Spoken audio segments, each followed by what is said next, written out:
Good morning Odisha. चलंतु एबे नजर पकाइबा ओडिशार किछि मुख्य खबर उपरे।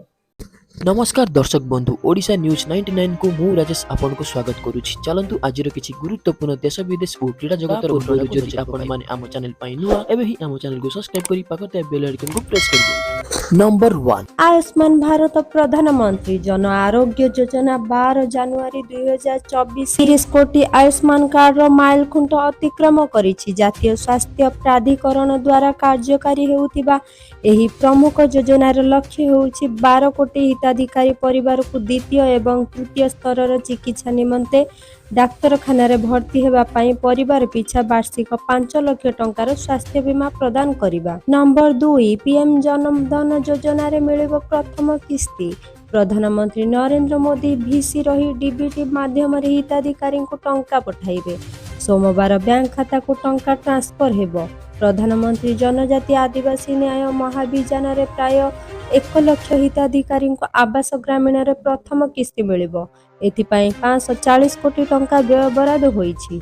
एही अवसर रे प्रधानमंत्री लाभार्थी सहित मत विनिमय करिवे। नंबर 3 शिक्षा रहबो विकास। नवरंगपुर जिल्लार 4टी ब्लॉक रे खोलिछि +3 कॉलेज। आउ शिक्षा लाभ पाई दूर स्थान को जीवेनी शिक्षार्थी। ब्लॉक रे स्नातक शिक्षार मिलिबो सुविधा। सहज सुविधा रे हेबो ज्ञान आहरण। एने मुख्यमंत्री को धन्यवाद जणाइछन्ति अभिभावक।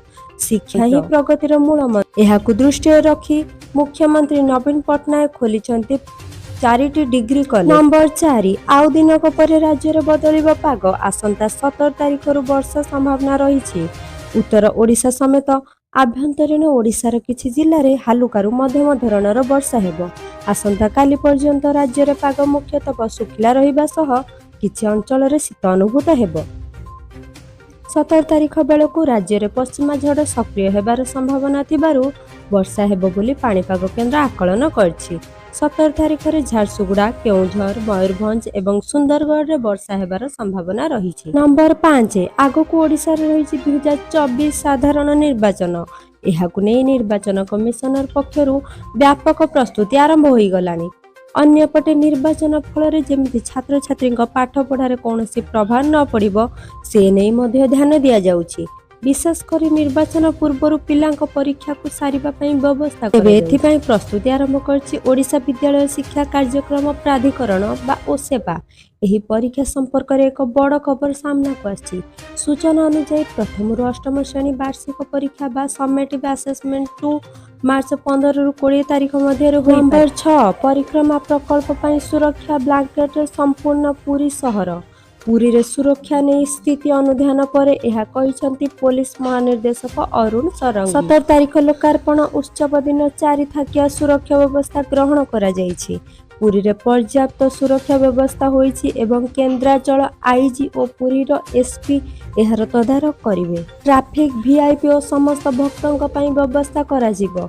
100 सुपरवाइजिंग ऑफिसर 250 एसआई और एएसआई दायित्व रे रहिबे बोली डीजीपी। नंबर 7 गतकाली ठारू आरंभ होई जाइछि बरगढ़ रो विश्व प्रसिद्ध धनुयात्रा। कंसंक राज दरबार समेत रंगमहल और विभिन्न तोरण काम सरिछि। बरगढ़ धनुयात्रा चलित थर 76 वर्ष रे पदार्पण करुछि। आज ठारू आरंभ होई एहा जनवरी 25 तारिख पर्यंत। Number 8 central reserve police force बा कॉन्स्टेबल जीडी पाई विज्ञप्ति प्रकाश पाइछि। आसंता काली ठारू अर्थात जनवरी 16 तारिख रु आशायी प्रार्थी माने एथिपाई आवेदन करि परिबे। एथिपाई ऑनलाइन जरिया रे crpf.government.in को लॉगिन करी आवेदन करि हेबो।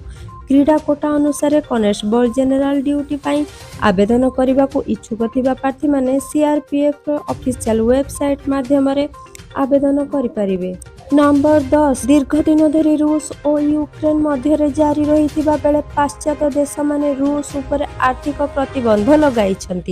आर्थिक अनटन मध्य रूस हाथ में लगी बड़ खजना।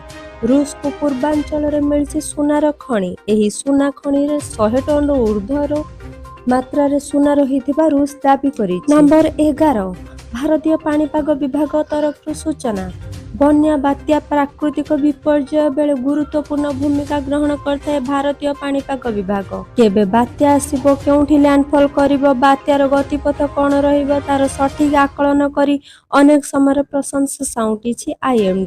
ଆଜି ଭାରତୀୟ ପାଣିପାଗ ବିଭାଗକୁ 150 ବର୍ଷ ପୂର୍ବେ ନିକଟରେ ଫନି, ହୁଡହୁଡ, ଫାଇଲିନ୍ ପରି ବାତ୍ୟା ଦେଖିଛି ଓଡ଼ିଶା। ହେଲେ ପାଣିପାଗ ବିଭାଗର ସଠିକ୍ ଆଗୁଆ ଆକଳନ ପାଇଁ ଏପରି ପ୍ରଳୟଙ୍କରୀ ବାତ୍ୟାର ମୁକାବିଲା କରା